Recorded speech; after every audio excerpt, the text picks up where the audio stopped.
புதியுகம் நேயர்களுக்கு வணக்கம். இந்த நாள் உங்களுக்கு இனிய நாளாக அமையட்டும். ஒவ்வொரு நாளும் ஆரோக்கியம் சார்ந்த நிறைய சந்தேகங்களையும் கேள்விகளையும் நேர்களாக நீங்க கால் பண்ணி கேட்டு தெரிஞ்சிட்டு இருக்கிற இந்த ஷோ டாக்டர் ஆன் கால். நேர்களை இன்னைக்கு டாக்டர் ஆன் கால்ல உங்களுடைய ஆரோக்கியம் சார்ந்த அனைத்து விதமான கேள்விகளுக்கும் சந்தேகங்களுக்கும், குறிப்பாக பெண்களுக்கு கர்ப்பப்பையில் ஏற்படக்கூடிய PCOS சார்ந்த பிரச்சனைகள், இது சார்ந்த உங்களுடைய கேள்விகளை இன்றைய டாக்டர் ஆன் கால்ல நீங்க கால் பண்ணி கேட்கலாம். உங்களுடைய கேள்விகளுக்கும் சந்தேகங்களுக்கும் பதில் அளிப்பதற்காக ட்ரெடிஷனல் கேர் ஹாஸ்பிட்டல் இருந்து டாக்டர் ராஜலட்சுமி நம்ம கூட இணைஞ்சிருக்காங்க. வாங்க டாக்டர், வெல்கம் பண்ணிடலாம். வணக்கம் டாக்டர். வணக்கம். ஸோ PCOS அப்படிங்கும்போது PCOD பற்றி நிறைய நம்ம பேசியிருக்கோம். இப்போ இந்த PCOS அப்படிங்கிறதுக்கு அவ்வளோ முக்கியத்துவம் கொடுக்கப்படுதா அப்படின்னா அது குறித்தான ஒரு விழிப்புணர்வே பெண்களுக்கு இல்லை அப்படின்னே சொல்லலாம். எனக்கு வந்து பீரியட்ஸ் வந்து ரொம்ப டிலேட் பீரியடாக இருக்குது, எனக்கு ஃப்ளோ ரொம்ப கம்மியாக இருக்குது, 1 வருஷம் ஆச்சு 2 வருஷம் ஆச்சு அப்படின்னு சொல்லக்கூடிய பெண்களை பார்க்க முடியுது. இதில் வந்து டெஸ்ட் எடுத்து பார்க்கும்போது இந்த PCOS அப்படிங்கிற ஒரு பிரச்சனை இருக்கிறதாவும் பார்க்க முடியுது. இப்போது இந்த டயபெட்டிக்கு வந்து ஒரு இம்பார்ட்டன்ஸ் கொடுக்குறோம் இல்லையா, அதே மாதிரி இந்த PCOSக்கு இம்பார்ட்டன்ஸ் கொடுக்கணுமா டாக்டர்? ஏன்னா வந்து அதுக்கு வந்து இன்சுலின் ரெசிஸ்டன்ஸ் இந்த மாதிரியான ப்ராப்ளம், இதுக்கு வந்து ஹார்மோனல் இம்பேலன்ஸ், இதுக்கு ஒரு புரிதல் கொடுங்களேன். கண்டிப்பாக என்ன அப்படின்னு பார்த்தீங்கன்னா, டயபெட்டிக்ஸ் மாதிரி பார்க்கணுமா அப்படின்னா, டயபெட்டிஸில் என்ன நடக்குதோ அதே தான். ரெண்டுக்குமே வந்து ஒரு நோய் ஏற்படுவதற்கு மூலக்கூறு அப்படிங்கிற ஒன்று இருக்கும் பார்த்தீங்களா, ஆணிவேர் காரணம். அது வந்து மெயின் விஷயம் என்னென்னா இன்சுலின் ரெசிஸ்டன்ஸ். இந்த சர்க்கரை டைப் 2 சர்க்கரை நோயில் வந்து இன்சுலின் ரெசிஸ்டன்ஸ் அப்படிங்கிறோம். இங்கே வந்து என்ன அப்படின்னு பார்த்தீங்கன்னா ஹார்மோனல் இம்பேலன்ஸுங்கிறோம். இப்போ இங்கே ஹார்மோனல் இம்பேலன்ஸ்னால் யூஸ்வலாக எல்லாருக்கும் தெரியும், estrogen, progesterone, follicle stimulating hormone, luteinizing hormone, இதெல்லாம் அப்நார்மல் ஆகுதுனாலும் இந்த ஹார்மோன் எல்லாம் அப்நார்மல் ஆகிறதுக்குரிய காரணம் என்ன அப்படின்னு பார்த்தீங்கன்னா இன்சுலின் ஹார்மோனை வந்து பயன்படுத்த முடியாத நிலை தான். இப்போ டைப் 2 சர்க்கரை நோயில் என்ன காரணம் சொல்கிறோம்? நீங்கள் சொன்னது மாதிரி இன்சுலின் ரெசிஸ்டன்ஸ். அதாவது இன்சுலின் கணையம் சுரக்கும், ஆனால் அந்த இன்சுலின் வந்து செல்கள் வந்து உபயோகப்படுத்த முடியாத நிலை வந்து ஏற்படும். ஸோ அப்போ இன்சுலினும் சர்க்கரையும் கம்பைன் பண்ண முடியாமல் இரத்தத்தில் சர்க்கரை அளவு அதிகமாக அதிகரிக்கும். அது ஒரு நோய் நிலை. ஆனால் அதுக்குரிய பேசிக் ரீசன் வந்து இன்சுலின் ரெசிஸ்டன்ஸ். இந்த PCOS அப்படிங்கக்கூடிய அதாவது PCOSங்கிறது ஒரு காம்பினேஷன் எல்லாமே. இப்போ சினைப்பையில் நீர்க்கட்டி வந்து ஃபார்ம் ஆகுது, ஸோ சிஸ்ட் ஃபார்ம் ஆகுது. இதே இதில் வந்து நீங்கள் குறிப்பிட்ட மாதிரி 1.5 வருடங்களுக்கு, அதாவது மோர் தென் ஒரு 2 months 3 monthsக்கு மேலேயே பீரியட்ஸ் தள்ளி போகிறது, பெண்களுக்கு வந்து பார்த்திங்கன்னா அதாவது தேவையில்லாத ரோம வளர்ச்சி முகத்தாடைகள்லையும் அப்பர் லிப்ஸ்லையும் மார்பக பகுதிகள்லையும், ஸோ இந்த மாதிரி தேவையில்லாத ரோம வளர்ச்சி இருப்பது, முடி அதிகமாக உதிர்தல் வந்து இருக்கிறது, ஈவன் புருவங்கள் கூட வந்து பார்த்தோம் அப்படின்னு பார்த்தீங்கன்னா இந்த லேட்ரல் அதாவது 2 முனைகளும் அவங்களுக்கு எப்படி புருவம் முடி அதாவது நல்லா இருக்கும், திடீர்னு கொட்டும் பொழுது என்ன அப்படின்னு பார்த்தீங்கன்னா இந்த சைடு மட்டும் இல்லாமல் இருக்கிறது, கழுத்து பகுதிகளில், அதுக்கப்புறம் அக்கல் பகுதிகளில், இந்த மாதிரி இடத்துல கருந்திட்டுகள் அமைப்பது, இது எல்லாமே PCOS. ஸோ இங்கே இன்சுலின் ரெசிஸ்டன்ஸ் என்ன ஆகுது அப்படின்னா மோஸ்ட் ப்ராப்ளி இந்த மாதிரி எதற்காக அப்படின்னு நம்ம இங்கே ரொம்ப புரிஞ்சுக்க வேண்டிய டைம் அப்படின்னா, இப்போ பெண் குழந்தைக்கு அந்த 10 பருவ வயதில் அப்போ தான் ஸ்டார்டிங் ஸ்டேஜ் பீரியட்ஸ் வரலை அப்படின்னோடனே நம்ம என்ன இது பண்ணணும்னா ஏதோ ஒன்று அரைச்சி சாப்பிடணும், இல்லை ஏதோ ஒரு மருந்து மாத்திரைகள் சாப்பிடணும். சாப்பிட்ட உடனே பீரியட்ஸ் வரணும் அப்படிங்கிறது ரொம்ப முக்கியமாக. இங்கே மாதவிடாய் ஏற்படாமல் இருப்பது மற்றும் குற்றம் கிடையாது. மாதவிடாய் நமக்கு குருதி ஒழுக்கு ஏற்பட்டதுன்னா நம்ம சரியாயிட்டோம் அப்படிங்கிறதும் கிடையாது. இதுக்கு முன்னாடி நிறைய சீரீஸ் ஆஃப் தவறுகள் வந்து போயிருக்கு. ஸோ அப்போ இந்த 10 பருவ வயது வருவதற்கு ஏஜ் அட்டன் பண்ணுறதுக்கு முன்னாடி என்ன அப்படின்னு பார்த்தீங்கன்னா பெண் குழந்தைகள் உடல் பருமன் ஆகிறது, அல்லது வந்து பார்த்திங்கன்னா அவ்வளோவா வந்து விளையாட்டுகளில் எதுலேயும் வந்து ஈடுபடாமல், ஃபிசிக்கல் ஆக்டிவிட்டியில் அவ்வளோ ஈடுபடாமல் இருக்கும் பொழுது என்ன ஆகும் அப்படின்னா இந்த கணையம் இன்சுலின் எல்லாரையும் போல் சுரக்கும். சரி, ஆனால் இந்த இன்சுலினை வந்து இந்த செல்கள் வந்து உபயோகப்படுத்த முடியாத நிலை ஏற்படும். ஸோ அப்போ இந்த வயதில் இங்கே என்ன பிரச்சனைகள் ஏற்படுது அப்படின்னா சினைப்பையில் தான் அதோட டார்கெட்டாக இருக்கும். ஸோ சினைப்பையில் வந்து ஒரு தாயோட கருவிலேருந்து அந்த பெண் குழந்தையானது ஏஜ் அட்டன் பண்ணுறதுக்கு முன்னாடியே என்ன அப்படின்னா கருமுட்டை கொள்ளளவு ரிசர்வாயர் நம்ம நிறைய தடவை வந்து பேசியிருக்கோம். ஸோ அது வந்து இருக்கும். இந்த அவங்க ஏஜ் அட்டன் பண்ண பிறகு ஒவ்வொரு மாதமும் அந்த கருமுட்டை முறையாக ஆரோக்கியமாக வளர்ந்து வெடித்து கருமுட்டை வந்து வெளியேறது. சப்போஸ் விந்தோட சேர்ந்ததுன்னா கருவுறுதல், இல்லைன்னா அப்படின்னா அந்த அகப்படலமும் அந்த இதுவும் வெளித்தள்ளப்படக்கூடிய நிகழ்வு தான் மாதவிடாய். இதுதான் வந்து நடக்கக்கூடிய ப்ராசஸ். இப்போ என்ன ஆகுது அப்படின்னு பார்த்தீங்கன்னா இந்த இன்சுலின் உபயோகப்படுத்த முடியாத நிலை இருக்கும் பொழுது சும்மா ஒருத்தன் இருந்தால் என்ன பண்ணுவான், அடுத்தவங்களை வந்து ஒருத்தருக்கு வேலையும் கொடுக்காம எதுன்னா சும்மா இருக்கவன் எல்லாரையுமே வந்து கெடுக்க தான் செய்வாங்க. ஸோ அப்போ என்ன பண்ணும் அப்படின்னா, யூஸ்வலாக இந்த கருமுட்டை இருக்குது பார்த்தீங்களா, அப்படியே வளர்ந்து கொண்டே வருகிறது. இந்த அந்த அந்த கருமுட்டையை சுற்றி ஒரு லேயர் ஃபார்ம் ஆகும். அதுக்கடுத்து ஒரு லேயர் தீக்கா லேயர் அப்படிங்கிறது வந்து ஃபார்ம் ஆகும். இந்த லேயர் வந்து எதுக்கு பயங்கரமாக வந்து சென்சிட்டிவாக ரியாக்ட் பண்ணும் அப்படின்னு பார்த்தீங்கன்னா, இன்சுலினுக்கு வந்து சென்சிட்டிவாக ரியாக்ட் பண்ணும். ஸோ அப்போ அதிக அளவு இன்சுலின் இருந்ததுன்னா இந்த சுற்றி இருக்கிறதுல ரியாக்ட் பண்ணி அதிக அளவு ஆண்ட்ரோஜன் ஹார்மோன்ஸை வந்து உற்பத்தி பண்ணப்படும்.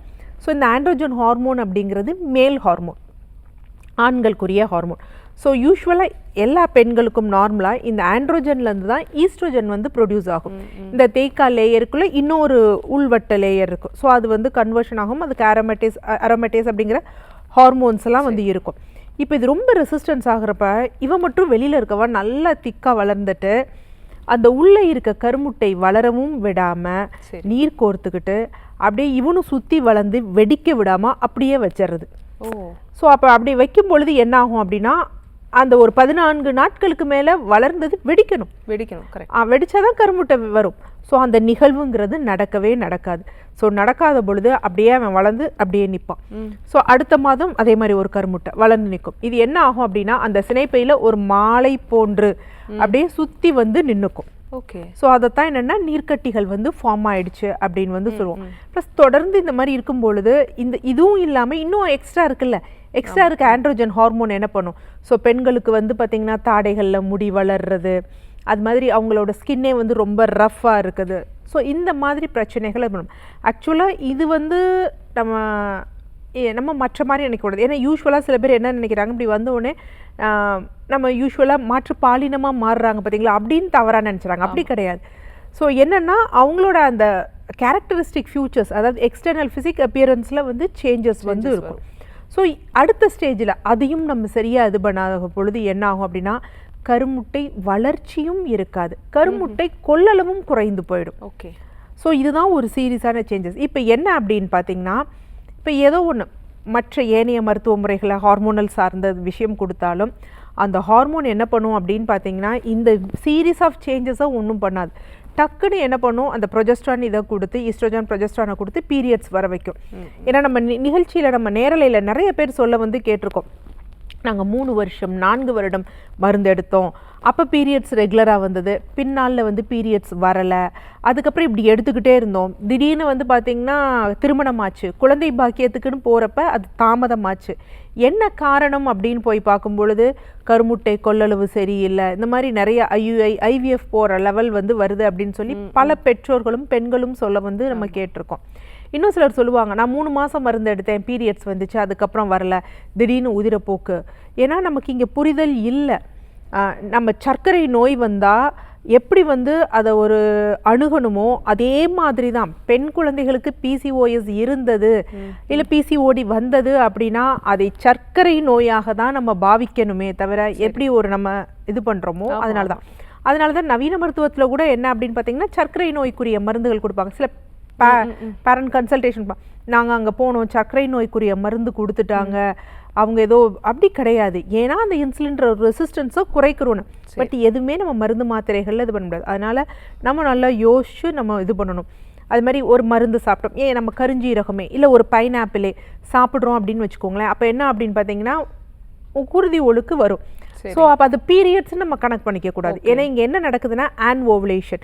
இப்போ நம்ம ரொம்ப ஹீட்டாக சாப்பிட்டோம்னா எப்படி நம்ம மூக்குலேருந்து ப்ளீடிங் வருதோ, சின்ன சின்ன ரத்த நாளங்கள் புடைத்து ரப்சர் ஆகி வருதோ, அதே மாதிரி தான் அந்த கருப்பைக்கு போகக்கூடிய இடங்கள்லையும் இதாகி மாதவிடாய் போன்று வருமே தவிர அது மாதவிடாய் கிடையாது. நம்ம என்ன பண்ணுறது, அடுத்து நம்ம இது பண்ணிக்கிறது இல்லை, சரி இது 3 மாதம் கழிச்சு தான் வந்தது இல்லை, நம்ம 3 மாதம் அடுத்து வெயிட் பண்ணுவோம், வரலைன்னா திருப்பி இந்த மாதிரி பண்ணுவோம் அப்படின்னு தவறுகள் மேல் தவறுகள் இது பண்ணிட்டு இருக்கோம். புரியுது. ஸோ அப்போ வந்து என்னென்னா அந்த பீரியட்ஸ் நமக்கு PCOSம் சரியாகணும், பீரியட்ஸ்னா ஓவுலேஷன் ஆகணும். ஓகே.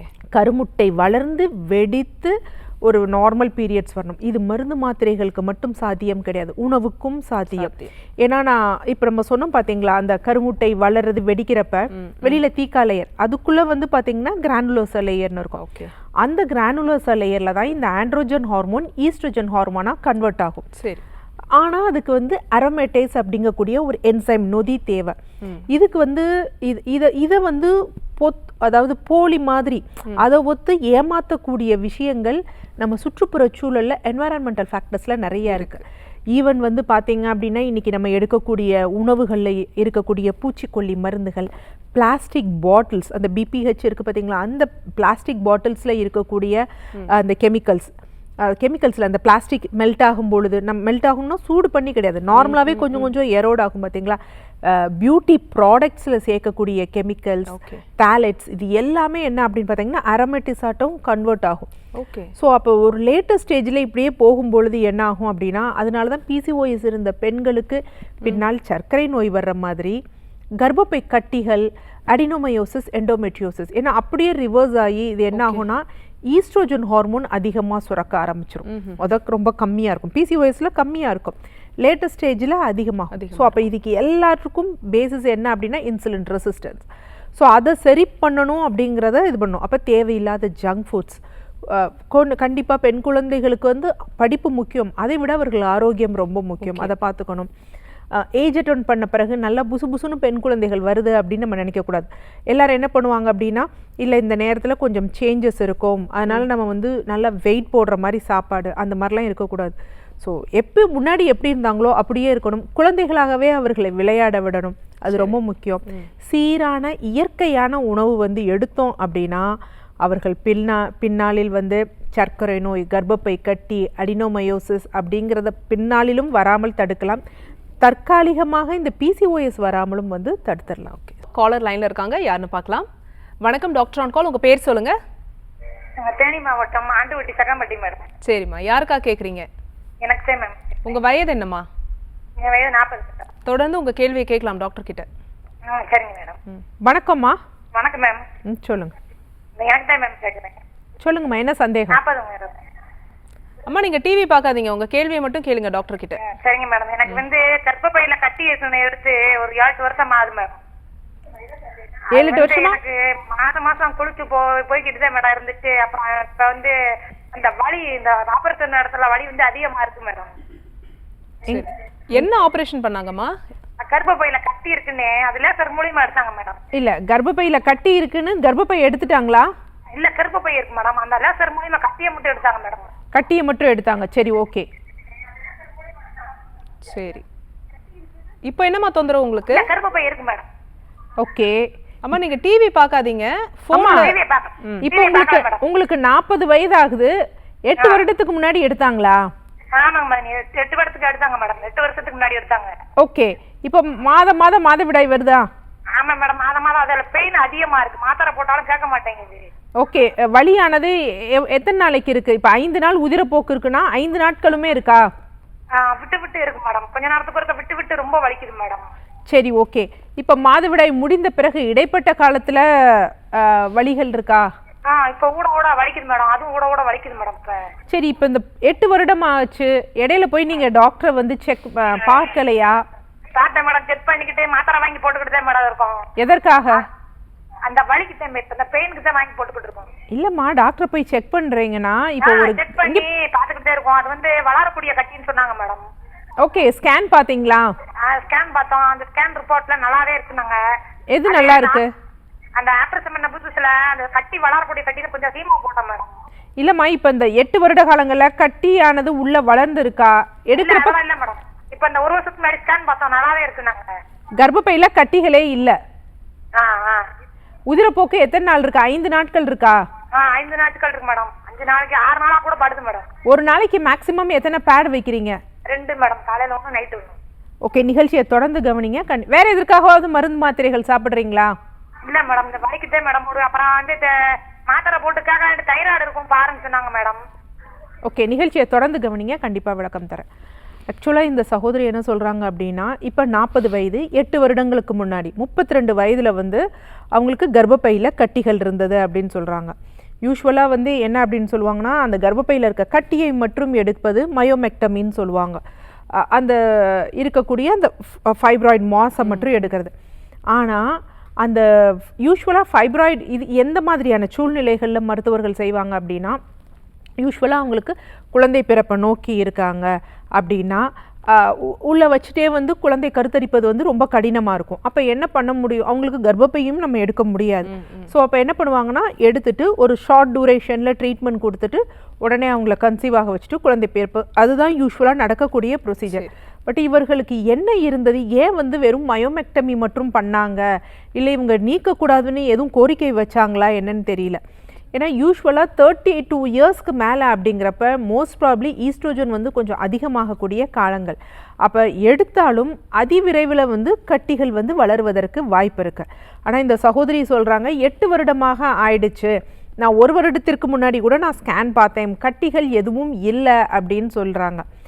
இப்போ என்ன கம்ப்ளைண்ட் சொல்கிறாங்க அப்படின்னா, எனக்கு மாதவிடாயின் போது வலிகள் வந்து அதிகமாக ஏற்படுகிறது. மாதவிடாயின் போது நார்மலாகவே யூட்ரஸ் கொஞ்சம் கான்ட்ராக்ஷன் இருக்கும் பொழுது ஒரு அசௌகரியம் இருக்கும், ஆனால் தாங்க முடியாத வலிகள் ஏற்படுவது. அது மாதிரி மாதவிடாய் உதிரப்போக்கு ஆரம்பித்த உடனே அந்த முதல் நாட்கள் வந்து சிலருக்கு ஒரு 3 மணி நேரம் வலிகள் இருக்கும், அதுக்கப்புறம் ஓகே நார்மல் ஆகிடும்.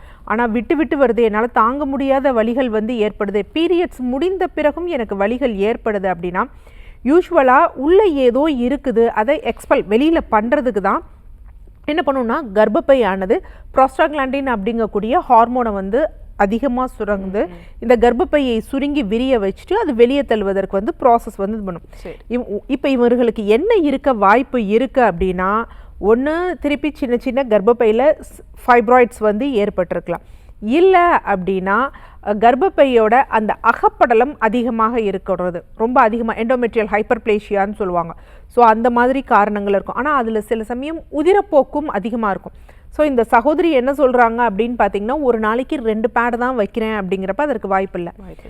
அடுத்து என்ன இருப்பதற்கு அதிக வாய்ப்புகள் இருக்குன்னா, அடினோமயோசிஸ், எண்டோமெட்ரியோசிஸ். நம்ம பலமுறை டிஸ்கஸ் பண்ணியிருக்கோம். கருப்பை அகப்படலமானது அந்த கருப்பை அகப்படலத்துக்குள்ளேயே அந்த கர்ப்பப்பை சுவருக்குள்ளேயே பொதிந்து போய் இருக்கலாம், இல்லை அதை தவிர்த்துட்டு சினைப்பையிலையோ இல்லை வேறு ஏதாவது இடங்களில் இருந்தது அப்படின்னா, எங்கெல்லாம் இருக்கோ அங்கே வந்து அந்த கர்ப்பப்பையோ அந்த கர்ப்பப்பை சினைப்பை இருக்க இடத்துல அதிகமாக கான்ட்ராக்ஷன்ஸ் வரும்.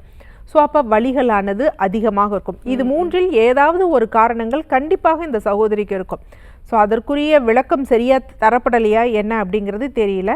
நீங்கள் உங்கள் ரிப்போர்ட்ஸ் எடுத்துகிட்டு வந்து நேரில் வந்து பாருங்கள் சகோதரி.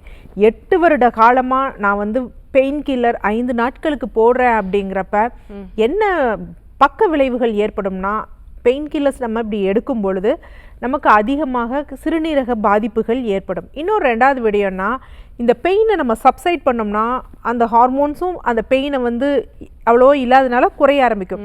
ஸோ உள்ளே இருக்கக்கூடிய அந்த இதுவும் ஃபுல்லாக வெளியே வந்து எக்ஸ்பெல் ஆக முடியாத நிலை ஏற்பட்டு உள்ளே இருக்க கட்டிகளோ அடினோமயோசிஸோ எண்டோமெட்ரியோசிஸோ இல்லை கருப்பை அகப்படலமோ இன்னும் அதிகமாவதற்குரிய வாய்ப்புகள் தான் இருக்குது. ஸோ அது உங்களோட ரிப்போர்ட்ஸ் எடுத்துகிட்டு வந்து நேரில் பாருங்கள். ஓகே, தேங்க்ஸ் ஃபார் காலிங்மா. நெக்ஸ்ட் காலர் யாருன்னு பார்க்கலாம். வணக்கம் டாக்டர் ஆன் கால், உங்கள் பேர் சொல்லுங்கள். வணக்கம் மேம். வணக்கம்மா, உங்கள் பேர் எந்த ஊர்லேருந்து கூப்பிடுறீங்க? நான் காஞ்சிபுரத்துலேருந்து பேசுகிறேன். ஓகே, சங்கரி. சரிம்மா, யாருக்கா கேட்குறீங்க? எனக்காக தான் மேம். உங்கள் வயது சொல்லிட்டு பேசலாமா டாக்டர் கிட்ட? என்னோட வயது 46. எனக்கு வந்து சுகர் இருக்கு மேம். சரிங்கம்மா, எவ்வளோ காலமா இருக்கு? நார்மலா போடுவீங்க. எவ்வளோ காலமா உங்களுக்கு சர்க்கரை வியாதி இருக்கு? மேம் ஒரு 3 வருஷமா இருக்கு மேம். சொல்லுங்க. ஒரு நைட்டு 9 மணில இருந்து 11 மணி வரைக்கும் யூரின் போனதே இருக்கு மேம். ஓகே. என்னால தூக்கமே இல்ல. ஓகே. ஆனா இருந்தாலும் கவர்மெண்ட் மாத்திரை தான் எடுக்கிறேன். ஓகே. என்னால தூக்கமே இல்ல மேடம் எனக்கு. ஓகே, இப்ப 9 மணில இருந்து 11 மணி வரைக்கும் அதிகமா சிறுநீர் பெருக்கி போகுது, அதுக்கப்புறம் நல்லா தூங்கிடுறீங்க? இல்ல, தூக்கமே இல்ல. ஓகே. இப்ப நீங்க இரவு உணவு எத்தனை மணிக்கு சாப்பிடுறீங்க? 9 மணில இருந்து 11 மணி வரைக்கும் சிறுநீர் அதிகமா பெருகி போகுது, நீங்க இரவு உணவே 9:30க்கு தான் எடுக்கிறீங்க. ஏமா, இப்ப நம்ம ஒரு உணவு சாப்பிடுறோம்னு வச்சுக்கோங்களேன், அந்த உணவு நம்ம வயிறுக்கு போய் அதுக்கே அங்கிருந்து நம்ம மற்ற குடல் பகுதிக்கு அங்கே போகிறதுக்கே வந்து பார்த்தீங்கன்னா 3 மணி நேரத்திற்கு மேலே ஆகிடும். அப்புறம் அது ப்ராசஸ் பண்ணுறப்போ இது குவைட் காமனான ஒரு விஷயம் தானே. சரி, ஓகே. இந்த 3 மாத சர்க்கரை அளவு இருக்குது பார்த்தீங்களா, ஆவரேஜாக HbA1cன்னு சொல்லுவோம்ல, அது எவ்வளோ இருக்குது? அது சாப்பிட்றதுக்கு முன்னாடி 120, சாப்பிட்ட பிறகு 260 இருக்குங்க. நான் அதை கேட்கல. ஆக்சுவலாக 3 மாதம் நீங்கள் உங்கள் மருத்துவர்கிட்ட கேட்டும் பரிந்துரை கேட்டு நீங்கள் வாங்கிக்கலாம். இல்லை நீங்களே லேபில் போய் HbA1cன்னு இருக்குது, அதை ஒன்றை பாருங்கள். இந்த 3 வருட காலமாக உடல் இளைப்பு அந்த மாதிரி ஏதாவது இருக்கா? இல்ல மேடம். அந்த மாதிரிலாம் இருக்கு. யூரின் போகிற இடத்துல அரிப்பு எரிச்சல் போன்றவை இருக்கா? அதெல்லாம் இல்ல மேடம். வேற எந்த தொந்தரவுகளும் இல்லை? இல்ல, நைட்ல தூக்கம் கிடையாது. ஓகே, நிகழ்ச்சியை தொடர்ந்து கவனிங்க, கண்டிப்பாக நான் விளக்கம் தரேன். ஆக்சுவலாக என்ன, நம்ம நிகழ்ச்சியில் நம்ம பல பேருக்கும் நம்ம தொடர்ந்து சொல்கிறது என்ன அப்படின்னா, HbA1c நான் எனக்கு சர்க்கரை வியாதி இருக்குதா, இல்லை சர்க்கரை வியாதியிலேருந்து நான் ட்ரீட்மெண்ட் எடுத்து நான் வெளியே வந்துட்டேனா, என் உணவு முறையில் கூட நான் நோயை விட்டு வெளியே வந்துட்டேனா, இல்லை என் சர்க்கரை நோய் கட்டுக்குள் இருக்கா கட்டுக்குள் இல்லையா அப்படின்னு பார்க்குறதுக்கு கண்டிப்பாக 3 மாத சர்க்கரை அளவோட ஆவரேஜ் HbA1c பார்க்கணும். அது ரொம்ப முக்கியம். கண்டிப்பாக இனிமேல் அதை பாருங்கள். உங்கள் மருத்துவர் சொல்லனாலும் நீங்கள் மருத்துவர்கிட்ட இன்வெஸ்டிகேஷன் கேட்டு வாங்கிக்கோங்க. அடுத்து இப்போ இந்த சகோதரி மோஸ்ட் ப்ராப்ளி என்னென்னா 3 வருட காலமாக தான் இருக்குங்கிறாங்க. டைப் 2 சர்க்கரை நோய் மாதிரி தான் இருக்குது. இப்போ என்ன அப்படின்னு பார்த்தீங்கன்னா, நம்ம திரும்ப திரும்ப சொல்கிறது என்ன அப்படின்னா, நம்ம நினைக்கிறோம் சித்தர்கள் சொன்னதான், அண்டத்தில் உள்ளதே பிண்டம், பிண்டமும் அண்டமும் ஒன்றுதான். ரெண்டையும் நம்ம பிரித்து பார்க்க முடியாது. ஸோ அப்போ என்ன அப்படின்னா, இந்த சூரியன் உதித்தல் மறைதல் அதுக்கும் நம்ம உடம்புல இருக்கக்கூடிய ஹார்மோனல் சேஞ்சஸ்க்கும் நிறைய தொடர்பு இருக்குது. ஸோ அதனால தான் முன்னாடி என்னென்னா, சூரிய அஸ்தமனமாகும் பொழுது அந்த முன்னாடியே நம்ம உணவு சாப்பிட்டு முடிச்சிடணும். மேக்சிமம் 7 மணி நாம் சாப்பிடக்கூடிய கடைசி உணவு என்ன அப்படின்னு பார்த்தீங்கன்னா 7 மணியாக தான் இருக்கணும். அதற்கு மேலே நீங்கள் சாப்பிட்டீங்க அப்படின்னு வச்சுக்கோங்களேன், யூஸ்வலாக ஒவ்வொரு மருத்துவ முறைகளுக்கும் ஒரு தத்துவம் இருந்தாலும் அது கோர்வையாக சொல்கிறப்ப எல்லாவற்றும் ஒரே கருத்தை தான் இருக்கும். ஸோ யூஸ்வலாக நேச்சுரோபதி, இந்த அக்குபஞ்சர், இந்த மெத்தடில் என்ன சொல்லுவாங்க அப்படின்னா, ஒரு 9 மணிக்கு மேலேயே கல்லீரல் டைமிங் ஸ்டார்ட் ஆகிடுது அப்படின்னா. நம்ம சித்த மருத்துவ முறைகள்லையும் என்ன அப்படின்னா, அகத்தியர் சில வழக்குகளில் கூறும் பொழுது சூரியன் அஸ்தமனமாகி ஒரு 1.5 மணி நேரத்திற்குள்ளேயே நம்ம இரவு உணவு சாப்பிட்டு முடிச்சிடணும். ஸோ இன்னைக்கு நவீன அறிவியல் ஆராய்ச்சி எல்லா மருத்துவத்திற்கும் பொதுவான ஒரு விஷயம். ஸோ அதுவும் என்ன சொல்கிறாங்க அப்படின்னா, கொஞ்சம் 7 o'clock முன்னாடியே ஃபுட்டு எடுத்துருங்க. ஏன்னா இப்போ இந்த சகோதரி என்ன சொல்கிறாங்கன்னா, நான் இரவு 9:30 மணிக்கு நான் உணவு எடுக்கிறேன் அப்படிங்கிறாங்க. ஸோ உணவு, நீர் இதெல்லாம் நம்ம எடுக்கிறோம். அப்புறம் அவங்க சுகருக்கு மருந்து மாத்திரைகள், இந்த தண்ணீர்லாம் இது பண்ணுறப்ப இந்த உணவானது உணவு குழாயை இது பண்ணி வயிற்றில் அமிலங்களோட செரிமானமாகி அதன் பின்னாடி என்ன அப்படின்னு பார்த்தீங்கன்னா, அங்கேருந்து அது வெளியேறவே கிட்டத்தட்ட 2 மணி நேரத்திலிருந்து 3 மணி நேரங்கள் ஆகும். ஸோ அதன் பின்னாடி என்ன ஆகும் அப்படின்னு பார்த்தீங்கன்னா, அது பெருங்குடல் சிறுகுடல் இதுலேருந்து தேவையில்லாததெல்லாம் பிரித்து மலத்துக்கு நம்ம காலையில் வெளித்தள்ளுவதற்கும் சிறுநீராக வெளித்தள்ளுவதற்கும் ப்ராசஸ் போய்கிட்டு இருக்கும். ஸோ இந்த மாதிரி நேரங்கள் இருக்கப்போ நம்ம குடித்த தண்ணீர் முன்னாடியே ஏற்கனவே இருக்குது, இதெல்லாம் பாஸ் அவுட் ஆக தான் செய்யும். ஸோ 3 மணி நேரம் கழிச்சு தான் அதோட வேலையே ஸ்டார்ட் பண்ணும். அப்போ 9:30 அடுத்து 10:30 11:30 12:30 மணிக்கு மேலே தான் அதோட ஆக்ஷன்ஸே ஸ்டார்ட் ஆகும்.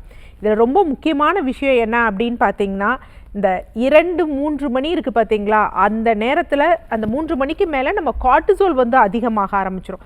ஸோ அந்த கார்டிசோல் ஹார்மோன் ஜாஸ்தி ஆகி 8 மணிக்கு டவுன் ஆக ஆரம்பிச்சிடும். இந்த கார்டிசோல் ஹார்மோனுக்கும் இன்சுலின் ஹார்மோனுக்கும் நிறைய தொடர்புகள் இருக்குது. ஸோ அப்போ அந்த நேரத்தில் பிளட் சுகர் லெவல் ஜாஸ்தியாக இருக்கும் பொழுது அதை பேலன்ஸ் பண்ணுறதுக்கு யூரினை பெருக்கி தள்ள வைக்கும், தூக்கம் இல்லாமல் இந்த மாதிரி எல்லாம் பிரச்சனைகள் இருக்கும். முதல் சகோதரி, நீங்கள் உங்கள் HbA1c பாருங்கள், இரவு உணவு 7 மணிக்கு எடுங்க, அது ரொம்ப முக்கியம். நன்றி. காலர் லைனில் இருக்காங்க, யாருன்னு பார்க்கலாம். வணக்கம் டாக்டர் ஆன் கால், உங்கள் பேர் சொல்லுங்கள். இணைப்பில் இருக்கீங்க, உங்கள் பேர் சொல்லுங்கள். மேடம், என் பேர் முகமது, திருச்சியில இருந்து பேசுறேன். ஓகே சார், யாருக்கா கேக்குறீங்க? எனக்கு தான் மேடம். உங்க வயது சொல்லிட்டு கேள்வி கேட்கலாம் சார். வயது 31 மேடம். பேசுங்க மேடம். இப்போ எனக்கு காலில் ACL அடிபட்டு இருந்தது மேடம். அதுக்கு நான் டேப்லெட் சாப்பிடும்போது என்னாச்சு, அவங்க அந்த ஆன்டாசிட் டேப்லெட் கொடுக்கல. ஓகே. அதனால என்னாச்சு, கேஸ்ட்ரைட்டிஸ் மாதிரி ஆயிருச்சு. ஓகே. என்னாச்சுனாக்கா திடீர்னு மூச்சு ஃப்ரீயா உள்ள இழுக்க முடியாம, ஆல்ரெடி உள்ள ஒரு கேஸ் இருக்கிற மாதிரி ஒரு ஃபீலிங். ரெண்டாவது வெயிட் லாஸ் ஒரு 10 கிலோ கிட்ட ஆச்சு. அதுக்கப்புறம் ஓகே, நைட்டு ஒரு 2 மணி 3 மணி அந்த மாதிரி முழிப்பு வந்தாக்க திரும்ப ஒழுங்கா தூக்கம் வர மாட்டேங்குது. ஓகே. அந்த மாதிரி ப்ராப்ளம் வந்துச்சு. அது நான் இங்கிலீஷ் டாக்டர் போனா ஆன்டாசிட் மட்டும் தான் கொடுக்குறாங்க, வெறும் கேஸ்ட்ரைட்டிஸ்னு. அக்குபஞ்சர் அந்த மாதிரி தெரபிஸ்ட் போனாதான் அவங்க என்ன சொல்றாங்க, ஹீட் அதிகமாயிருச்சு, உங்க உடம்புல கேஸ் வாதம் அதிகமாயிருச்சுன்னு சொல்றாங்க. ஓகே. ஆனா டேப்லெட் பாத்தீங்கன்னாக்கா கேஸ்ட்ரைட்டிஸ் அது சம்பந்தமா கொடுக்குறாங்க, வயிறு புண்ணுக்கு கொடுக்குறாங்க. இதை வந்து அவங்க அக்குபஞ்சர்ல என்ன சொல்றாங்கன்னாக்கா உங்களுக்கு வாதம் கிளியர் ஆனாதான் இந்த ப்ராப்ளம் திரும்ப வராது, மூச்சு பிரச்சனை இருக்காதுங்கிற மாதிரி சொல்றாங்க. ஓகே, அதுக்கு தான் கேட்கலான்னு பண்ணேன். இப்போ உங்களுக்கு ஏசி லிகமெண்ட் டேர் எப்போ ஆச்சு, எவ்வளோ காலம் நீங்கள் அதுக்காக மருந்து மாத்திரைகள் எடுத்தீங்க, பெயின் கில்லர்ஸ் எடுத்தீங்க? அது நான் அடிப்பட்டது வந்து ஒரு 1 இயர் ஆச்சு. அது எனக்கு ரொம்ப பெயின் இல்லை மேடம். ஓகே. ஆனா அது ஃபுல்லா மடக்கும் போது தொழுவையில ஃபுல்லா மடக்கி உட்காருவோம்ல, ஓகே, அப்படி உட்காரும் போது ஒரு நெருடலா இருந்துட்டே இருக்கு, வலி வர்ற மாதிரியே இருக்கு. அதனாலதான் ஒரு 2 months கிட்ட தான் டேப்லெட் எடுத்தேன். ஏற்கனவே எனக்கு வாத உடம்பா என்னன்னு தெரியல, கொஞ்சம் சீக்கிரம் அது காட்டிடுச்சு. ஓகே, அதாவது அவங்க சொன்ன அந்த ஆன்டாசிட்ஸ், வாதம், இது எல்லாம் என்ன ஒரு தொடர்பு இருக்கு அப்படின்னா, இப்போ என்ன அப்படின்னா ஏசி டேர், லிகமெண்ட் டேர் உங்களுக்கு வந்தப்போ என்னன்னா கொஞ்சம் இன்ஃப்ளமேஷன் ஆகும். ஸோ யூஸ்வலாக உங்கள் மருத்துவர்கள் என்ன கொடுத்துருப்பாங்கன்னா, ஆன்டி இன்ஃப்ளமேட்ரிக்காக பெயின் கில்லர், அந்த தாபிதத்தை குறைக்க பெயின் கில்லரும் கொடுத்துருப்பாங்க, ஆன்டிபயோட்டிக்ஸும் கொடுத்துருப்பாங்க. ஒரு குறிப்பிட்ட டோசேஜ், சில பேர் 15 days தரலாம், சில பேர் 7 days தரலாம். அது உங்கள் மருத்துவர்கள் பார்த்து உங்களுக்கு கொடுத்துருப்பாங்க. இப்போ இது 2 நாளையும் என்ன அப்படின்னு பார்த்தீங்கன்னா, இப்பொழுது சில மருத்துவர்கள் என்ன பண்ணுறாங்க அப்படின்னா, ஆன்டிபயோட்டிக்ஸ் கொடுத்துட்டாங்க அப்படின்னா சைபைடாக வந்து என்ன அப்படின்னு பார்த்தீங்கன்னா லாக்டோபேசிலே வந்து கொடுக்க ஆரம்பிச்சிட்டாங்க. என்ன காரணம் அப்படின்னா, ஆன்டிபயோட்டிக்ஸ் எடுக்கும் பொழுது நமது குடலில் இருக்கக்கூடிய நல்ல பாக்டீரியாக்களும் அழியப்படுது. ஸோ நல்ல பாக்டீரியாக்கள் அழியப்படுறதுனால செரிமான குறைபாடு, சத்துக்கள் உறிஞ்சப்படுவது, இதிலெல்லாம் பிரச்சனைகள் ஏற்படும். இப்போ என்ன அப்படின்னு பார்த்தீங்கன்னா, இந்த மாதிரி உங்களுக்கு தொடர்ந்து இந்த ஆசிட்ஸ் இதெல்லாம் குறைஞ்சதுனால பித்தப்பை இருக்குது பார்த்தீங்களா, அதனுடைய செயல்திறனும் குறைஞ்சு போயிடும். ஸோ அதுவும் குறைஞ்சிட்டு அது சரியான கான்சன்ட்ரேஷன் ஆகாத பொழுது என்னன்னா கொழுப்பு சார்ந்த உணவுகள் இதெல்லாம் வந்து சரியாக செரிமானமாகாது. ஸோ இந்த மாதிரி ஒரு சீரியஸானதில் உங்களுடைய கட் பாக்டீரியா அழிஞ்சு போயிடும்.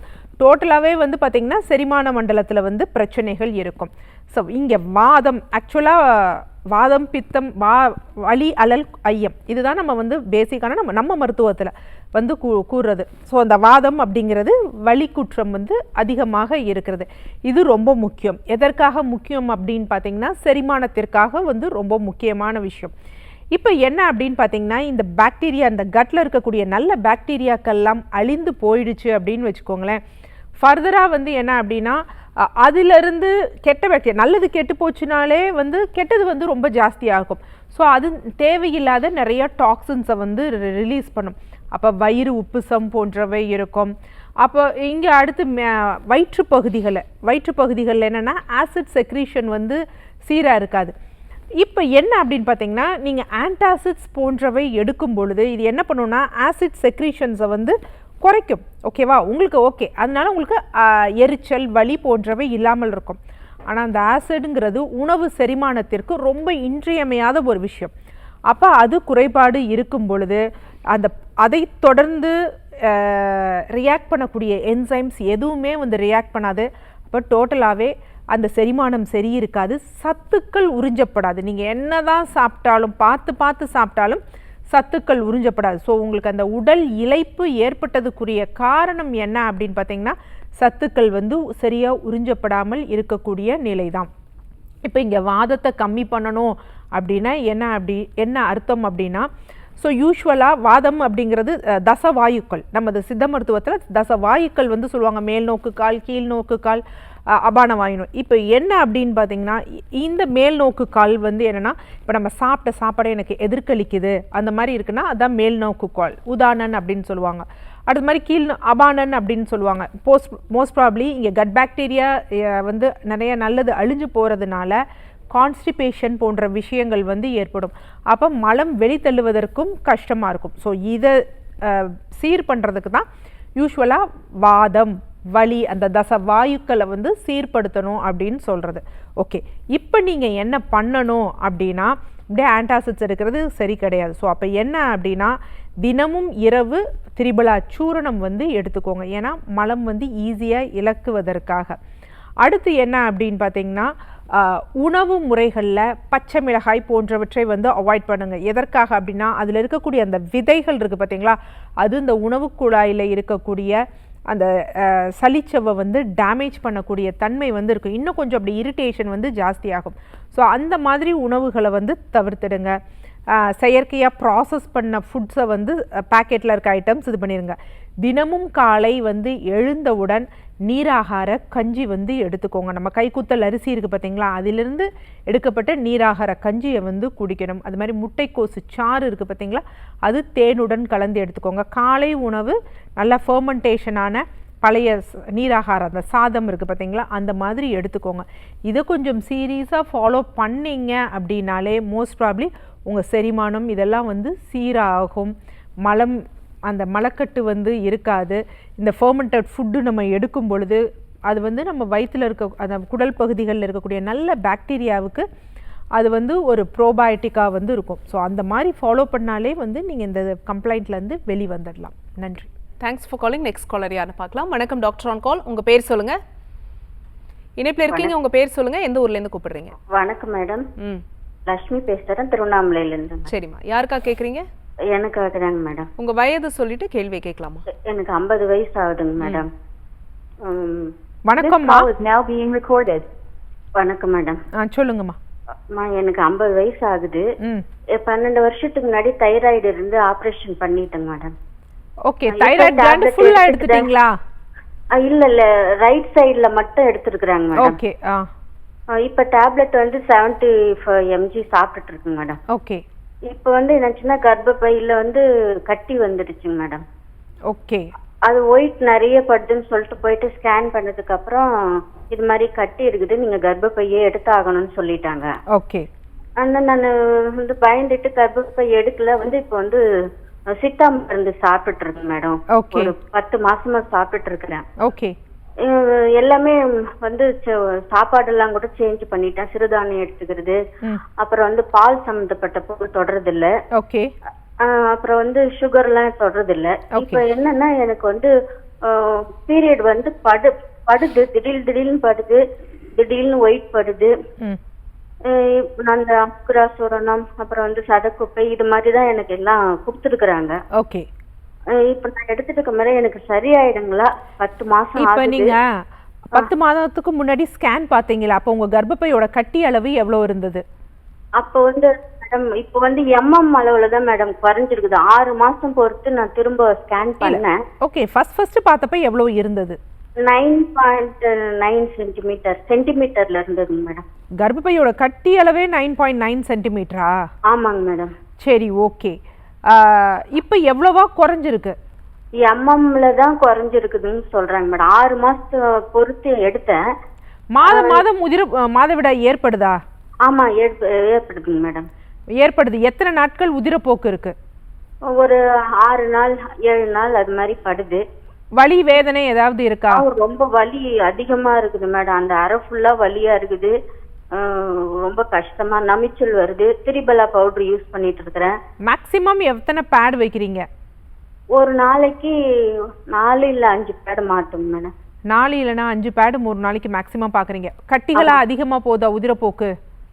ரொம்பலாம் இல்ல மேடம். போன மாசம் தான் வந்து கொஞ்சம் பிளட் அதிகமா வந்தது. கட்டிங் வந்து எப்போ கொஞ்சம் தான் மேடம் வந்தது. ஓகே. லாஸ்டா உங்க ஹீமோகுளோபின் பாக்குறப்ப எவ்வளவு இருந்தது?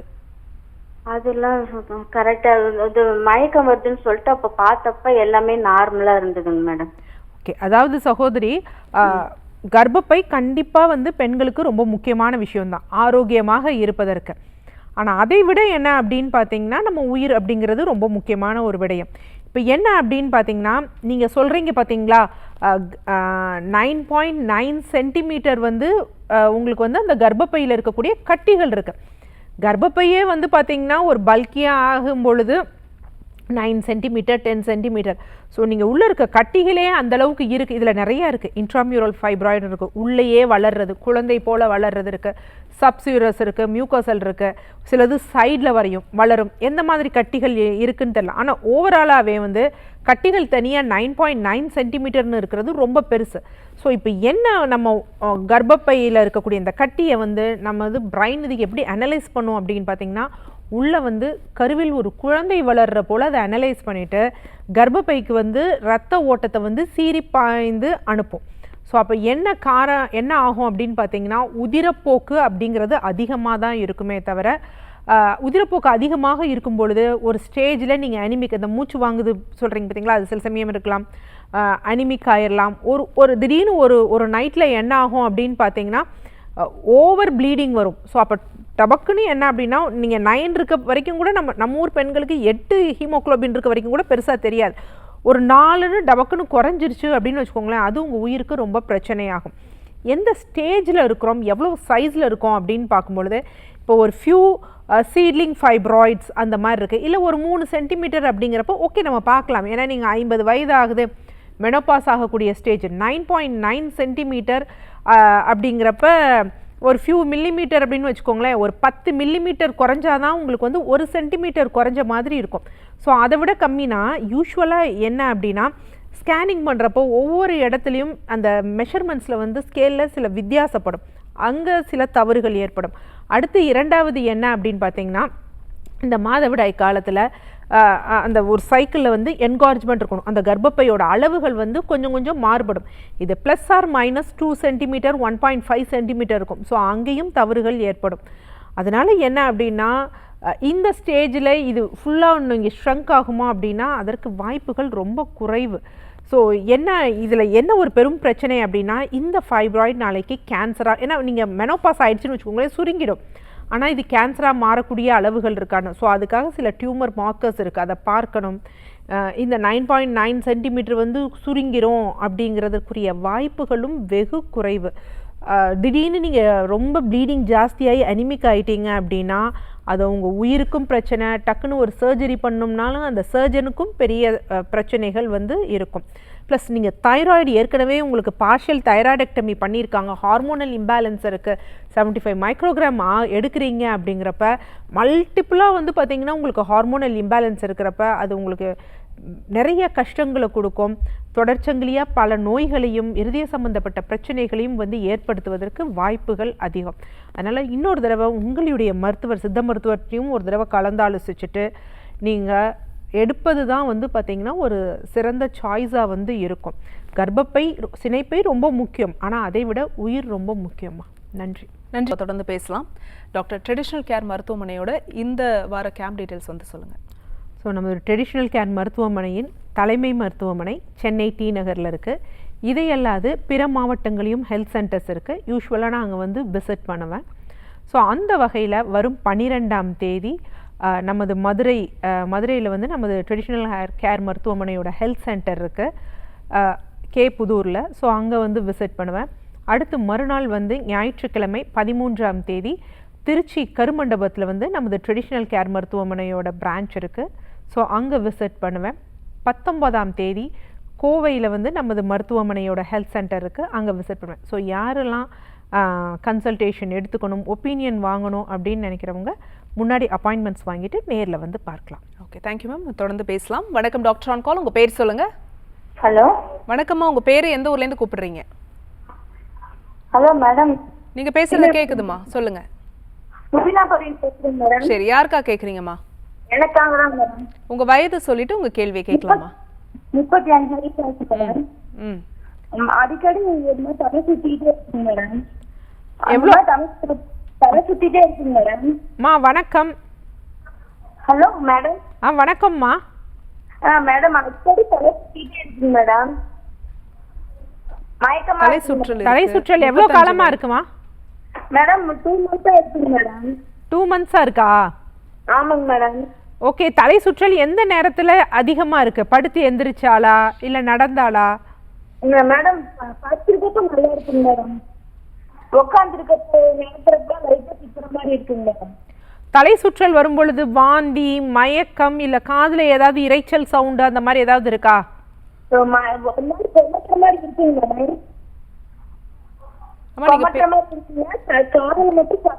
கொமட்டல் இருக்கு, தலை சுற்றல் இருக்குன்னு சொல்றாங்க. ஓகே, 35 வயது. பிபி எதுவும் இப்படி வந்தப்ப போய் மருத்துவரை பார்த்து பிபி செக் பண்ணீங்களா?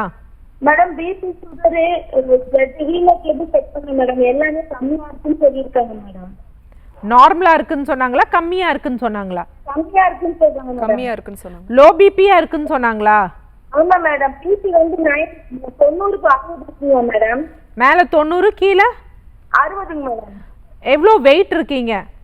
நான் வெயிட் 90 கிலோ இருக்கேன் மேடம். 90 கிலோவா? ஆமாங்க மேடம். ஓகே, எப்போ வெயிட் வந்து 90 கிலோவுக்கு போச்சு? எவ்வளோ வருட காலமா? மேடம் நான் 4 இயர்ஸா வெயிட் அதிகமாக தான் மேடம் இருக்கேன். 4 இயர்ஸாக தான் 90 கேஜி இருக்கீங்களா? ஆமாங்க மேடம். அதுக்கு முன்னாடி எவ்வளோ இருந்தீங்க? அதுக்கு முன்னாடி 85 அந்த மாதிரி இருந்தேன். ஓகே, வேற எதற்காவது மருந்து மாத்திரைகள் எடுக்கிறீங்களா? தைராய்டு இருக்கா? இல்லைங்க மேடம், தைராய்டு இல்லைங்க மேடம். என்னம்மா? சுகர் தைராய்டு இல்லைங்க மேடம். தைராய்டு சுகர் எதுவுமே இல்லை? இல்லைங்க மேடம். ஆனா சுகர் மட்டும் சாப்பிட்டதுக்காக 85 தான் மேடம் இருக்கு. எவ்வளோ இருக்குமா சுகரு? 85 மேடம். 85 ஃபாஸ்டிங்ல இருக்கா, வெறும் வயிற்றுல இருக்கா?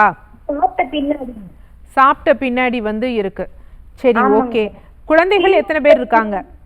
என்னங்க மேடம்? குழந்தைகள் 2 குழந்தைங்க மேடம்.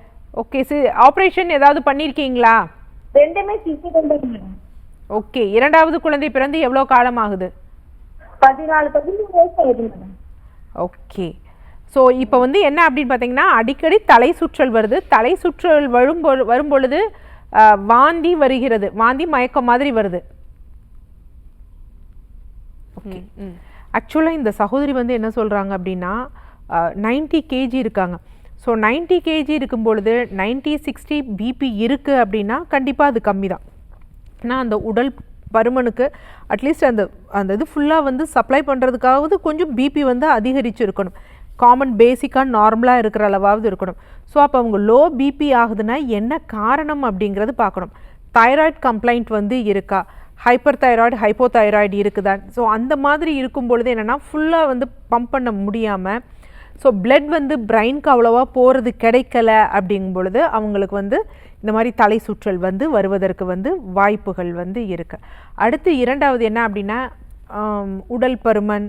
ஸோ இந்த மாதிரி கம்ப்ளைண்ட்ஸ் இருக்கும் பொழுது நார்மலாகவே அவங்களுக்கு ஸ்பைனல் ஸ்பைனில் கொஞ்சம் பிரச்சனைகள் இருக்கும். கழுத்து பகுதியில் டிஸ்பல்ஜ் இருக்கலாம். ஸோ அதனால் படுத்து எந்திரிக்கும் பொழுதோ இல்லை ஹெவியாக வேலை செய்யும் பொழுதோ என்ன ஆகும் அப்படின்னு பார்த்தீங்கன்னா கம்ப்ரெஷன் ரொம்ப ஜாஸ்தியாக இருக்கும். அப்பவும் தலை சுற்றல் வந்து வரும்.